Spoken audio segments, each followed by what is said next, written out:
안녕하세요. 여러분의 건강하고 아름다운 치아를 책임지는 강남 이플란트 TV의 이물숙 원장입니다. 오늘은 충치 치료를 할 때 다양한 재료들이 있는데요. 내 치아의 충치를 치료할 때 가장 알맞은 재료는 어떤 재료일지에 대해서 말씀드리도록 하겠습니다.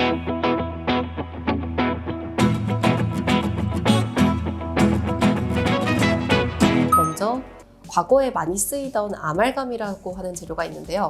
입안을 열어보실 때 나이가 좀 있으신 분들의 경우 은색 또는 검정색으로 되어 있는 떼온 재료가 있어요. 그게 수분이 섞여 있는 아말감이라고 하는 재료입니다. 아말감은 이제 몇 년 전부터 대한치과의사협회에서 충치 치료를 하는데 권장하고 있지는 않습니다.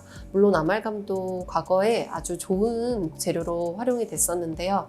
여러 가지 신비적인 이유와 조작의 어려움, 그리고 이제 조작을 하는 과정에 있어서 발생하는 수은 기체에 대한 많은 분들의 우려 때문에 점점 사용하는 빈도가 줄어들고 있는 게 사실입니다. 아말감 외에 보험이 되는 그 충치를 치료할 수 있는 재료가 글라스 아이오노머, 저희가 보통 치과에서는 GI라고 부르는 재료가 있습니다. 이 재료의 경우에는 치아와 어떤 접착력을 가지고 화학적으로 결합을 하지는 못합니다. 이거는 아말감도 마찬가지인데요. 그 충치가 있는 부위를 제거하고 나면 치아에 구멍이 생기잖아요. 그 부분에 재료를 밀어 넣고 그 다음에 그 재료가 굳어서 그 공간을 유지해주는 역할로 유지가 되게 됩니다. 글라스 아이오노머의 경우에는 아직도 많이 사용하고 있는데요. 우식을 예방하는 효과가 있기 때문에 좋은 재료이기도 합니다.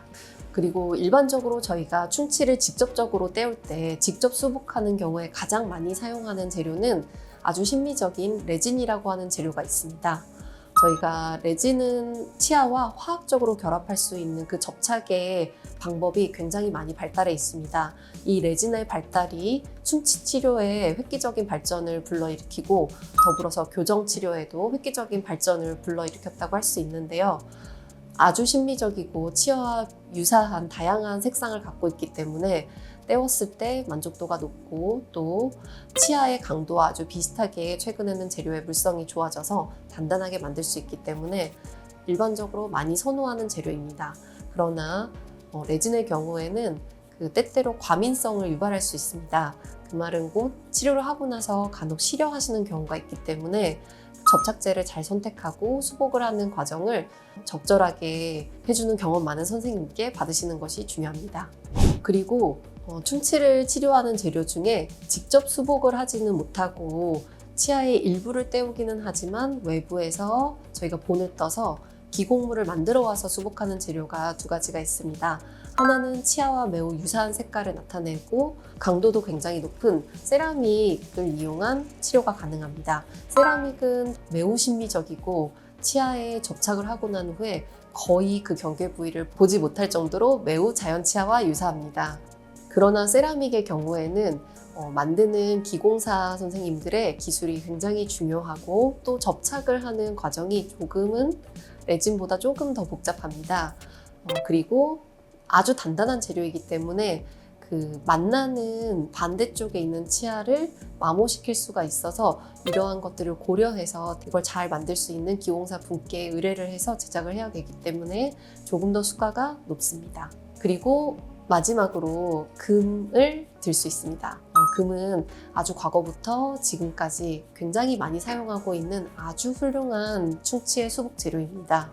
저희가 치아에다가 대고 혹시 조금 들뜬 부분이나 잘 맞지 않는 부분이 있으면 금을 문지르거나 저희가 조금 이제 조작을 하면은 치아에 아주 잘 맞게 펴줄 수가 있습니다. 그래서 굉장히 좋은 수복 재료이고 씹었을 때 치아의 교합에 거슬리지 않게 그리고 그 치아와 아주 비슷한 정도의 강도를 갖고 있기 때문에 다른 치아에 손상을 주거나 마모를 주지 않고 또 굉장히 충치에 해당하는 부분만 제거를 해서 얇게 제작을 할 수 있기 때문에 치아를 보존적으로 치료하면서 그 간접 수복을 원하는 경우에 선호하는 재료입니다. 최근에는 이제 신비적인 거를 더 추구하기 때문에 젊은 여성분들, 요즘은 남성분들도 보이는 부분에는 금으로 수복하는 것을 선호하지 않게 되어서 주로 구치부, 잘 보이지 않는 어금니 쪽에 수복하는 재료로 많이 사용하게 됩니다. 일반적으로 저희가 이제 재료를 선택하는 데 있어선 아까 말씀드린 각각의 재료별로 장단점을 다 고려를 해서 선택을 하게 되는데요. 레진으로 충치 치료를 할 경우 거의 치료를 한 티가 나지 않습니다. 그래서 앞니의 경우에는 레진으로 하시는 거를 추천을 해드리고, 어금니의 경우에는 충치의 크기에 따라서 저는 보험이 되는 GI라는 재료도 좋다고 생각을 하는데요. 오히려 충치가 적당한 크기로 클 때는 GI를 이용하는 게 좋습니다. 그러나 이제 어금니에 힘을 많이 받는 부위와 또 측방으로 진행된 충치의 경우에는 그 충치의 범위에 따라서 세라믹 인레이나 아니면 레진 인레이, 또는 최근에는 세라믹과 레진을 섞은 하이브리드 인레이와 지르코니아를 섞은 하이브리드 인레이도 있고 또 골드 인레이가 있습니다. 이상으로 치과에서 저희가 충치 치료를 할 때 고민이 되는 치과 재료에 대해서 5가지 설명을 간단하게 해드렸습니다. 이상으로 여러분의 건강하고 아름다운 치아를 책임지는 강남 이플란트 TV의 임의승 원장입니다.